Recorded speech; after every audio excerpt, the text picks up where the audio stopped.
आप सभी विद्यार्थियों को मेरा प्रेम भरा नमस्कार। दिन बुधवार 19 जनवरी 2022 में आप समस्त विद्यार्थियों का ऑनलाइन क्लास में एक बार फिर से स्वागत है। आज का जो हमारा विषय रहेगा, आपके पाठ्यक्रम में जो कृतिका भाग 2 है, कृतिका भाग 2 से अंतिम अध्याय है जो आपके परीक्षा में पूछा जाएगा। मधु कांकरिया, जो लेखिका मधु कांकरिया, इनके द्वारा रचित साना साना हाथ जोड़े। तो आज इसी पर हम परिचर्चा करेंगे। सर्वप्रथम हम मधु कांकरिया जी का जीवन वृत्तांत जान लेते हैं। मधु कांकरिया का जन्म सन 1957 में कोलकाता में हुआ था। इन्होंने कोलकाता विश्वविद्यालय से एमए इकोनॉमिक्स में किया, यानी कि अर्थशास्त्र में किया, और साथ ही में इन्होंने कंप्यूटर एप्लीकेशन में भी डिप्लोमा किया था। इनकी हिंदी साहित्य को जो देन है, इनकी जो प्रमुख रचनाएं हैं, पत्ताखोर ये इनका एक उपन्यास रहा है। सलाम आखिरी, खुले गगन के लाल सितारे, बीतते हुए अंत में ईसु इनका कहानी संग्रह है। इस तरह से इन्होंने कई सुंदर यात्रा वृत्तांत भी लिखे हैं। मधु कांकरिया की रचनाओं में विचार और संवेदना की नवीनता देखने को मिलती है। समाज में फैले अनेक ज्वलंत समस्याएं भी इनकी रचनाओं में देखने को मिलती है। भले ही वो समस्या संस्कृति से संबंधित हो, महानगर की घुटन हो, या सुरक्षा के बीच युवाओं में बढ़ती नशे की आदत हो, या फिर लाल बत्ती इलाकों की पीड़ा हो, इस प्रकार की जो समस्याएं हैं, इस प्रकार की समस्याएं इनकी रचनाओं में देखने को मिलती है। ये मधु कांकरिया जी का जीवन वृत्तांत है। जो ये साना साना हाथ जोड़ी है, इस साना साना हाथ जोड़ी का जो सारांश है, थोड़ा सा सारांश जान लीजिएगा। ये जो साना साना हाथ जोड़ी है, सर्वप्रथम तो इसका अर्थ बता देते हैं आपको। साना साना हाथ जोड़ी, साना साना हाथ जोड़ी का मतलब होता है कि छोटे छोटे हाथ जोड़ना, छोटे छोटे हाथ जोड़कर परमात्मा से विनती करना, प्रार्थना करना, यानी कि साना साना हाथ जोड़ी का मतलब है छोटे छोटे हाथ जोड़ना। ठीक है, तो ये हमारे पाठ्यक्रम में यात्रा वृत्तांत के तौर पे है। लेखिका ने इस यात्रा वृत्तांत में जो इन्होंने यात्राएं की हैं, चाहे वो गैंगटॉक की हो, चाहे फिर इन्होंने युमथांग की हो, जिन भी शहरों की इन्होंने यात्राएं की है, उनके विषय में बताया है। वहाँ की भौगोलिक स्थिति के बारे में बताया, वहाँ की आर्थिक स्थिति के बारे में वहाँ की आर्थिक स्थिति को उजागर किया है, वहाँ के महानगरों की भाव शून्यता को और बागम बागता को, वहाँ के जीवन की वहाँ के जीवन के विषय में भी इन्होंने बताया है कि वहाँ के लोगों का जीवन है वो कैसा है। इस प्रकार से यात्राओं के अनुभव के माध्यम से इन्होंने अपने यात्रा वृत्तांतों में तरह तरह के इस प्रकार के शब्दों का प्रयोग किया है कि जो यात्रा से संबंधित बातें बताते हैं। जैसे साना साना हाथ जोड़ी में पूर्वोत्तर भारत के सिक्किम राज्य की राजधानी गैंगटोक और उसके आगे हिमालय की यात्रा के विषय में बताया है, और हिमालय के अनंत सौंदर्य के विषय में बताया कि वहाँ का अनंत जो सौंदर्य है वो बहुत ही अद्भुत और काव्यात्मक सौंदर्य देखने को मिलता है। इस तरह से हिमालय का पल पल परिवर्तित सौंदर्य हम स्वयं अपनी आंखों से निहार रहे हैं, ऐसा लेखिका ने इस अध्याय में बताया है।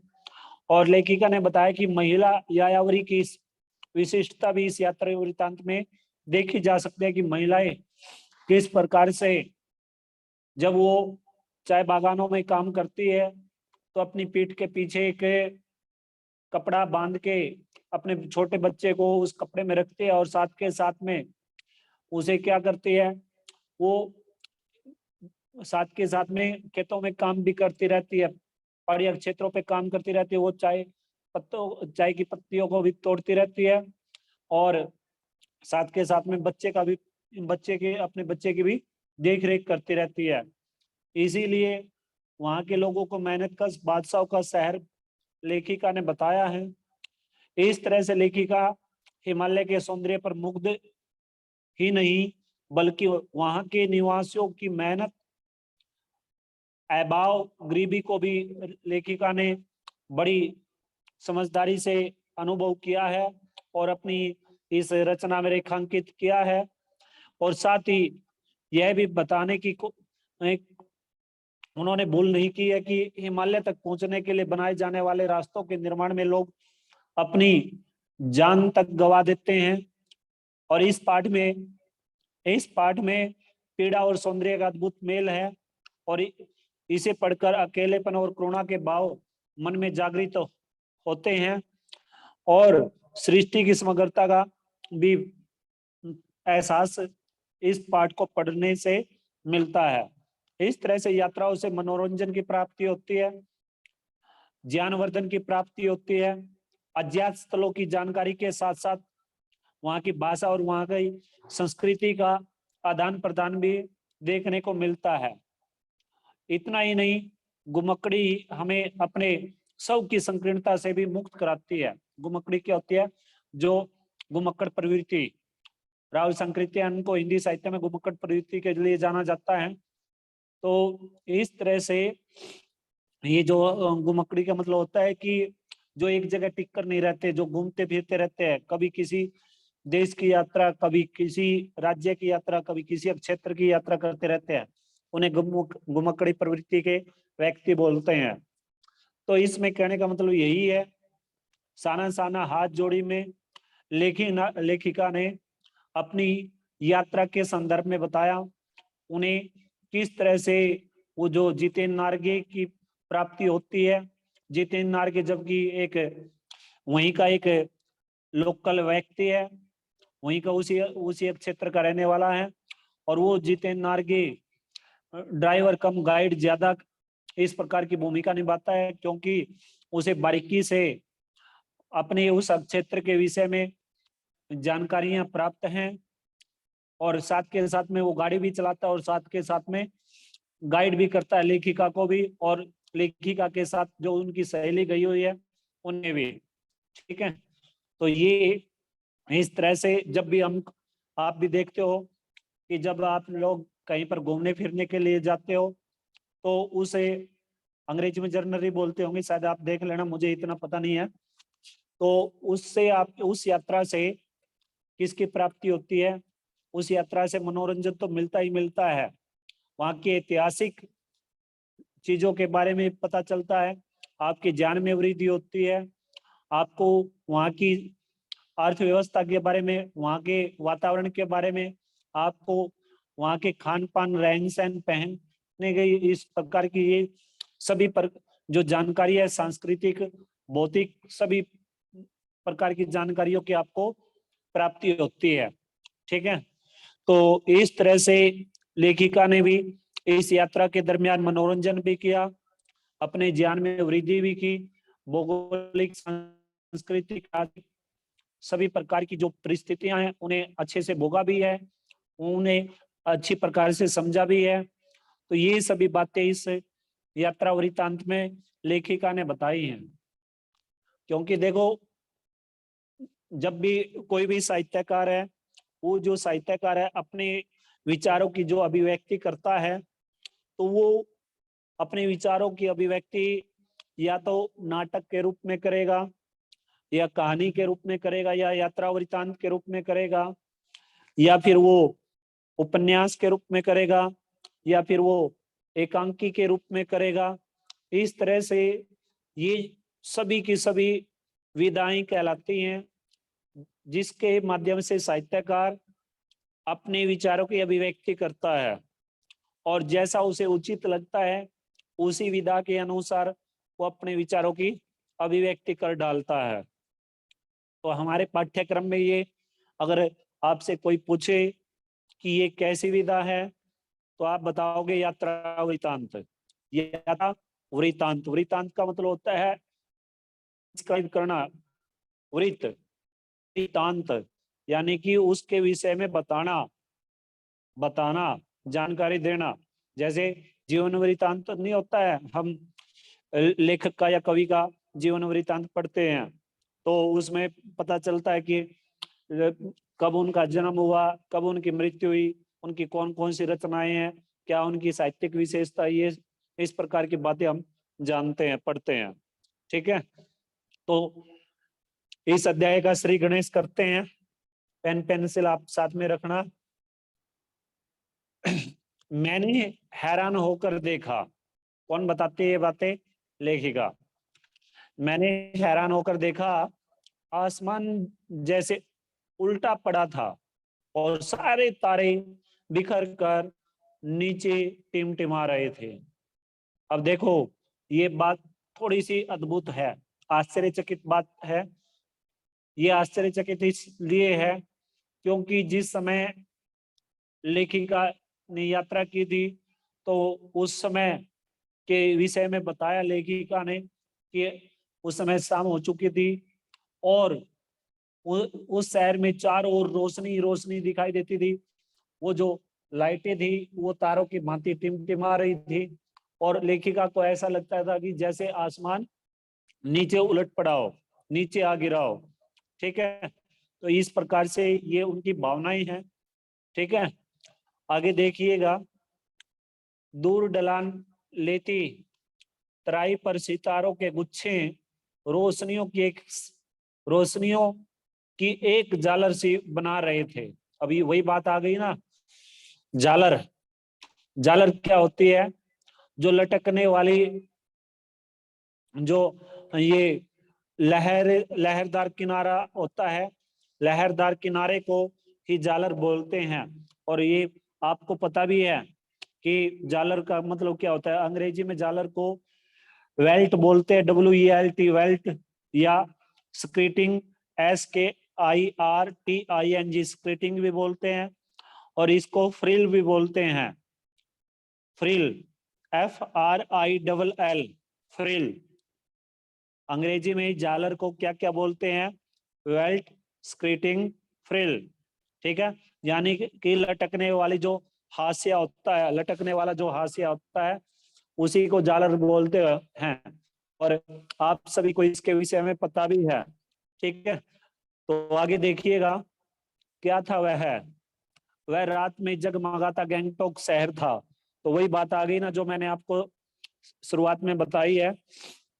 इतिहास और वर्तमान के संधि स्थल पर खड़ा मेहनतकश बादशाह का वह एक ऐसा शहर था जिसका सब कुछ सुंदर था। सुबह शाम रात एक क्वेश्चन बन गया कि गैंगटॉक को मेहनतकश बादशाह का शहर क्यों कहा गया है? गैंगटॉक को मेहनतकश बादशाह का शहर क्यों कहा गया है?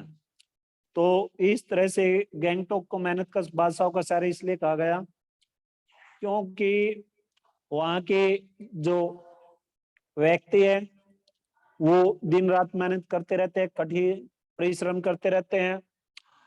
और वहाँ की जो आर्थिक स्थिति है वो इतनी अच्छी नहीं है, लेकिन वो अपनी मेहनत से अपने परिवार का और खुद का पालन पोषण करते हैं। जो औरतें जब भी खेतों में काम करती है, चाहे बागानों में काम करती है, तो अपनी पीठ के पीछे एक कपड़े को बांध लेती है और उस कपड़े में अपने बच्चे को साथ में रखती है और इस तरह से वो क्या करती रहती है? काम करती रहती है। ठीक है, परिश्रम करती रहती है। तो इसीलिए गैंगटॉक को मेहनतकश बादशाह का शहर कहा गया है। ठीक है भाई, तो आगे चलिएगा। और वह रहस्यमयी सितारों भरी रात मुझ में सम्मोहन जगा रही थी। अब सम्मोहन, सत जमा मोहन, आप वही इसका अगर संधि विच्छेद करोगे, ठीक है, सम्मोहन का जो अर्थ होता है मुग्ध करना, मुग्ध करना, यानी कि किसी को अपनी ओर खींच लेना, अपने कब्जे में कर लेना किसी को। अंग्रेजी में इसे हिप्नोटिज्म बोलते हैं, हिप्नोटिज्म। अंग्रेजी में सम्मोहन को क्या बोलते हैं? हिप्नोटिज्म। और एक और इसको अंग्रेजी में बोलते हैं, मुझे ये उच्चारण करना आता नहीं है लेकिन इसकी अंग्रेजी बता देते हैं, HYPNOSIS, HYPNOSIS, ठीक है। और ये जो सम्मोहन होता है, ये सम्मोहन 5 प्रकार का होता है। ये जानना बहुत जरूरी है, आगे आप लोगों के काम आएगा। ये जो सम्मोहन होता है, ये 5 प्रकार का सम्मोहन होता है। जब भी हम किसी को मुग्ध करते हैं, किसी को अपनी ओर खींचते, आकर्षित करते, अट्रैक्टिव करते हैं, या किसी को अपने कब्जे में रखते, कब्जे में करते हैं, तो 5 तरह से हम कब्जे में कर सकते हैं। वो 5 प्रकार बता देता हूं मैं आपको। सबसे पहले होता है आत्म सम्मोहन। आत्म सम्मोहन, आत्म सम्मोहन। दूसरा होता है पर सम्मोहन, पर सम्मोहन। तीसरा समूह सम्मोहन, समूह सम्मोहन। चौथा प्राणी सम्मोहन। और पांचवा पांचवा होता है परामनो विज्ञान सम्मोहन, परामनो विज्ञान सम्मोहन। अब देखिएगा, अब ये तो है इनके 5 प्रकार। अब थोड़ा सा इस अध्याय से हटकर थोड़ी सी और जानकारी हासिल करें कि ये 5 प्रकार जो मैंने बताए आपको, ये होते क्या हैं। आत्म सम्मोहन क्या होता है? आत्म सम्मोहन में सभी प्रकार के जो सम्मोहन है, ये पर सम्मोहन, समूह सम्मोहन, प्राणी सम्मोहन, प्रामनो विज्ञान सम्मोहन, ये सभी प्रकार के जो सम्मोहन है, ये आत्म सम्मोहन में ही आकर निहित हो जाते हैं, इसी में मिल जाते हैं। जैसे वो नहीं है, रसों का राजा कौन है? श्रृंगार रस को ही रसों का राजा कहा जाता है, क्योंकि समस्त रसों की उत्पत्ति किससे होती है? श्रृंगार रस से ही होती है। ऐसे ही आत्म सम्मोहन भी एक तरह से इन सभी सम्मोहनों में राजा कहलाता है। और ये जो आत्म सम्मोहन है, ये सर्वोपरि होता है, और इसमें व्यक्ति खुद को सुझाव या निर्देश देकर तन और मन पर मनोवांछित प्रभाव डालता है।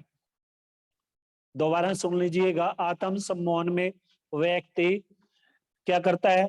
किसी को सुझाव देता है, किसी दूसरे व्यक्ति को सुझाव देता है, और या निर्देश देगा उसे, और या तो उसके तन पर या उसके मन पर मनोवांछित, जैसी उसके मन में इच्छा होती है, अपनी इच्छा अनुसार उस पर प्रभाव डालता है।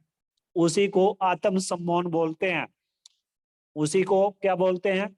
आत्म सम्मोहन। जैसे कई बार बोलते नहीं है, आत्मा परमात्मा का मिलन है। ये एक दूसरे से, जैसे फिल्मों में, नाटकों में भी देखते हो आप लोग, फिल्मों में नाटकों में देखते हो ना, दुख भरे गीत संगीत भी सुनते हो, और इस प्रकार की घटनाएं आप देखते हो भी। आम जीवन में भी इस प्रकार की घटनाएं घटित होती रहती है, ये आप लोग देखते भी हो और सुनते भी हो। तो इस तरह से आत्म सम्मोहन का अर्थ यही है। जो पर सम्मोहन होता है, पर सम्मोहन होता है, पर मीन्स दूसरों को। जब हम दूसरों को मुग्ध करते हैं किसी न किसी रूप में, तो उसे बोलते हैं पर सम्मोहन। तीसरा है समूह सम्मोहन। समूह सम्मोहन का मतलब होता है ग्रुप ग्रुप हिप्नोटिज्म।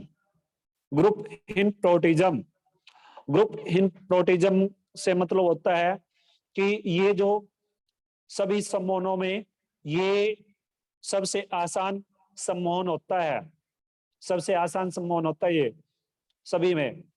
तो जैसे कोई सभा होती है, कोई भीड़ होती है, कोई सभा है या भीड़ है, या काफी संख्या में लोग एकत्रित हुए हैं, इस प्रकार से उस भीड़ को, उस समूह को, या वो जो लोग एकत्रित हुए हैं वहां पर उन लोगों को वो अपनी ओर खींचना ही क्या कहलाता है? समूह सम्मोहन कहलाता है। जैसे आप कई बार फिल्मों में भी देखते हो, एक्टर होता है, हीरो होता है और हीरोइन होती है, वो किताब गिर जाती है और फिर वो या आपस में वो एक दूसरे से को बचाने की कोशिश करते हैं, हीरो हीरोइन को बचाने की कोशिश करता है, तो फिर वहां पे जो आम व्यक्ति हो इस प्रकार के वो जो घटना घटित होती है उसको देखते हैं, तो बाकी लोगों को भी क्या कर लेते हैं, वो अपनी ओर खींच लेते हैं। जैसे कई बार फिल्मों में देखा नहीं जाता है, मान लो डाकू चोर है, लुटेरे हैं, और वो गांव के लोगों से कर टैक्स लेते हैं, या फिर गांव की जमीन पर कब्जा कर लेते हैं, फिर कोई शहर से या कहीं अन्य जगह से कोई हीरो आता है और वो गांव के लोग फिर उसी के साथ जुड़ जाते हैं, और फिर वो उसके साथ जुड़कर क्या करते हैं, एक क्रांति का आह्वान करते हैं, जैसे भगत सिंह या सुखदेव या राजगुरु ने किया था। तो इस तरह से, क्योंकि ये समूह सम्मोहन से आज भी लोगों को अपनी और पूरे समूह को, झुंड को जब मुग्ध करना, ये क्या कहलाता है? समूह सम्मोहन कहलाता है। अब बात आ जाती है प्राणी सम्मोहन की। प्राणी सम्मोहन की, प्राणी सम्मोहन से मतलब है, प्राणी से मतलब है किसी भी जीव जंतु को, किसी भी पशु पक्षी को जब आप अपनी ओर, अपनी भावनाओं से अपनी ओर खींच लेते हो, अपने कब्जे में कर लेते हो, तो उसे बोलते हैं प्राणी सम्मोहन, प्राणी हिप्नोटिज्म।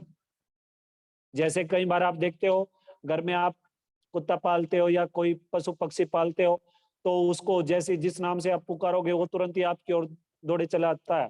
जैसे पशु है, पशु को अगर आप में से कोई चारा डालता है तो वो आपसे ही ज्यादा घनिष्ठ मित्रता रखेगा, आपसे ही ज्यादा प्रेम करेगा, आपको देखते ही वो आवाज ही निकालनी शुरू कर देता है। जैसे अभी 2-3 दिन पहले की बात अगर करें तो फेसबुक पे एक सरदार जी थे पंजाब से, और वो मंडी में आए हुए थे, वो तो उन्होंने बाज को अपने हाथ पे बैठाया हुआ था। अब उसने जैसे ये साथ में एक काले रंग का घोड़ा था उसके साथ, तो उसका भी नाम बाजी था। तो उसने क्या किया, जैसे पत्रकारों ने उनसे सवाल जवाब किया कि भाई आपको इनसे प्रेम कैसे हो गया, ये कैसे आपको प्राप्ति हुई, क्योंकि आज के दौर में जो बाज नामक पक्षी है ये देखने को बहुत ही कम मिलते हैं, बहुत ही कम देखने को मिलते हैं। तो उसने बताया कि भाई ये ऐसे घायल था और मेरे खेतों में ये गिर गया था, इस तरह से फिर मैंने इसकी देख रेख की, और अब ये अगर हम इसे अपने से दूर करने की कोशिश भी करें तो ये तुरंत ही थोड़ी देर बाद हमारे पास ही आ जाता है, और मेरे बच्चों से भी इसको बहुत ही ज्यादा लगाव है। इस तरह से, इस तरह के सम्मोहन को क्या बोलते हैं? प्राणी सम्मोहन। ठीक है। और अंतिम है, बहुत ही महत्वपूर्ण है, जो बहुत ही महत्वपूर्ण होता है वो है प्रामन मनोविज्ञान सम्मोहन। प्रामनोविज्ञान सम्मोहन क्या होता है? प्रा मीन्स दूसरों का, दूर का, यानी कि किसी दूर बैठे व्यक्ति को सम्मोहित करना, किसी दूर बैठे व्यक्ति को सम्मोहित करना ही प्रामनोविज्ञान सम्मोहन कहलाता है। या अपने पहले के जन्म के बारे में बताना, जानकारी देना, या किसी वस्तु का पता लगाना, खोज करना, या आत्माओं से संपर्क करने की कोशिश करना, या भूत पिशाच इत्यादि से संपर्क करने की कोशिश करना, जानने की कोशिश करना, इन्हीं को क्या बोलते हैं? इन्हीं को प्रामनोविज्ञान सम्मोहन बोलते हैं। ठीक है भाई, ये बात थी आपकी सम्मोहन से। अब आगे चलिएगा, इसके लिए माफी चाहूंगा क्योंकि बताना आपको बहुत ही जरूरी था। ठीक है, इस प्रकार के शब्दों को की जानकारी आप लोगों को होनी चाहिए। आगे देखिएगा, कुछ इस कदर की उन जादू भरे अक्षरों में मेरा सब कुछ स्थगित था, अर्थहीन था। मैं, मेरी चेतना, मेरा आसपास मेरे भीतर बाहर सिर्फ शून्य था और थी अतीन्द्रियता। अतीन्द्रियता मतलब होता है इंद्रियों से परे होना। मैं डूबी रोशनी की वह जादुई झालर। धीरे धीरे एक उजास, उजास होता है रोशनी, प्रकाश, उजाला, उस शून्य से फूटने लगा। एक प्रार्थना होठों को छूने लगी। साना साना हाथ जोड़ी गर्दवे प्रार्थना, हामरो जीवन तिमरो कौशेली। यानी कि इस समस्त पंक्ति का अर्थ क्या हुआ कि छोटे छोटे हाथ जोड़कर प्रार्थना करना और मेरा पूरा का पूरा जो जीवन है वो पूरा का पूरा जीवन आपकी अच्छाइयों को समर्पित हो। ये इसका जीवन है। हामरो, हामरो का मतलब है हमारा जीवन, जीवन तिमरो तुम्हें, कौशेली यानी कि जो अच्छाइयां हैं वो तुम्हें समर्पित हो। आगे देखिएगा, आज सुबह की प्रार्थना के ये बोल मैंने एक नेपाली युवती से सीखे थे। लेखिका ने ये बोल किससे सीखे थे? उस समय, जिस समय वो सवेरे वो उठकर अपनी बालकनी में गई तो उस समय उन्होंने एक नेपाली युवती को इस प्रकार से करते हुए देखा था लेखिका ने, तो उनसे ये सीख प्राप्त की थी। सुबह हमें युमथांग के लिए निकल पड़ना था, पर आंख खुलते ही मैं बालकनी की तरफ भागी। यहाँ के लोगों ने बताया था कि यदि मौसम साफ हो तो बालकनी से भी कंचनजंगा दिखाई देती है। अब कंचनजंगा के बारे में तो आपको पता ही है, एसएस में आप पढ़कर भी आए हो, एसएस के टीचर ने आपको बताया भी होगा। ठीक है, हिमालय की तीसरी सबसे बड़ी चोटी को ही कंचनजंगा बोला जाता है। ठीक है, तो आगे देखिएगा, हिमालय की तीसरी बड़ी चोटी कंचनजंगा पर मौसम अच्छा होने के बावजूद आसमान हल्के हल्के बादलों से ढका था। पिछले वर्ष की ही अगला पृष्ठ निकाल लीजिएगा। पिछले वर्ष की तरह इस बार भी बादलों के कपाट, कपाट होता है दरवाजे, ठाकुर जी के कपाट की तरह बंद ही रहे। ठाकुर, देखो हमारे हरियाणा में जो ठाकुर शब्द है वो ठाकुर शब्द हमारे हरियाणा में जो ये बाल काटने वाले होते हैं नाई, जो ये जात होती है, इनके लिए प्रयोग किया जाता है ठाकुर। और जो कलकत्ता है, कलकत्ता में ठाकुर रसोइये के लिए प्रयोग होता है। और वास्तव में देखे जो ठाकुर है, ठाकुर जो शब्द है ठाकुर भगवान के लिए प्रयोग होता है और भगवान श्री कृष्ण के लिए ठाकुर शब्द का प्रयोग किया जाता है। ठीक है, भगवान श्री कृष्ण के लिए, अधिकतर भगवान श्री कृष्ण के लिए प्रयोग होता है ये जो शब्द है। ठीक है भाई, आगे देखिएगा, कंचनजंगा न दिखनी थी न दिखी, पर सामने ही रकम रकम के, रकम रकम का मतलब होता है तरह तरह के, रंग बिरंगे इतने सारे फूल दिखाई पड़े कि लगा फूलों के बाग में आ गई हूँ। बहरहाल गैंगटोक से 149 किलोमीटर की दूरी पर युमथांग था। अब आपसे पूछा भी जा सकता है कि युमथांग की दूरी गैंगटोक से कितने किलोमीटर की थी?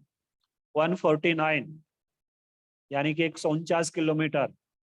युमथांग यानी घाटियां, सारे रास्ते हिमालय की गहनतम घाटियां और फूलों की लदी वादियां मिलेंगी। वादियां समझते हो आप? वादियां समझते हो? प्राकृतिक सौंदर्य होता है ये पहाड़ों के बीच में। ठीक है, उन्हें ही वादियां बोलते हैं। आपको ड्राइवर कम गाइड जितेन नार्गे मुझे बता रहा था।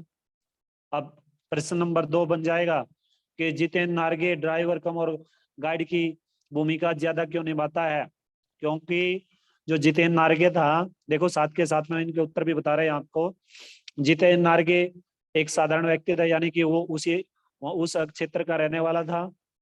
इस प्रकार से जितेन नार्गे को वहाँ की भौगोलिक, आर्थिक, वहाँ की सांस्कृतिक सभ्यता के विषय में भलीभांति पूर्वक पता था। और वो जितेन नार्गे गाड़ी भी चलाता था और साथ के साथ में वो गाइड भी किया करता था, बताता भी रहता था। इसीलिए जितेन नार्गे को ड्राइवर कम और गाइड ज्यादा बताया है लेखिका ने। ठीक है, आगे चलिएगा। क्या वहां बर्फ मिलेगी? मैं बचकाने उत्साह से पूछने लगती हूँ, चलिए तो। जगह जगह गदराए पाइन और धूपी के खूबसूरत नुकीले पेड़ों का जायजा लेते हुए हम पहाड़ी रास्तों पर आगे बढ़ने लगे कि एक जगह दिखाई दी। एक कतार में लगी, कतार होते हैं पंक्ति, एक कतार में लगी सफेद सफेद बौद्ध पताकाएं। अब प्रश्न नंबर 3 बन जाएगा कि जो बौद्ध पताकाएं हैं, बौद्ध पताकाएं और रंगीन पताकाएं किस चीज का प्रतीक हैं? जो बौद्ध पताकाएं हैं, ये सफेद बौद्ध पताकाएं, ये किस चीज का प्रतीक है? और रंगीन पताकाएं हैं, वो किस चीज का प्रतीक है? बौद्ध पताकाएं शांति और अहिंसा का प्रतीक मानी जाती है, जिन पर मंत्र लिखे होते हैं। और ऐसा बताया नारगे ने वहां पे कि ये जो बुद्ध की, यहाँ पर बुद्ध को बड़ी मान्यता मिली हुई है, और जब भी किसी बुद्धिस्ट की मृत्यु होती है तो उसकी आत्मा की शांति के लिए शहर से दूर कहीं पर भी क्या हो जाता है, पवित्र स्थान पर 108 रंग की सफेद पताकाएं फहराई जाती हैं, और उसी को सफेद बौद्ध पताका के नाम से जाना जाता है। जब भी किसी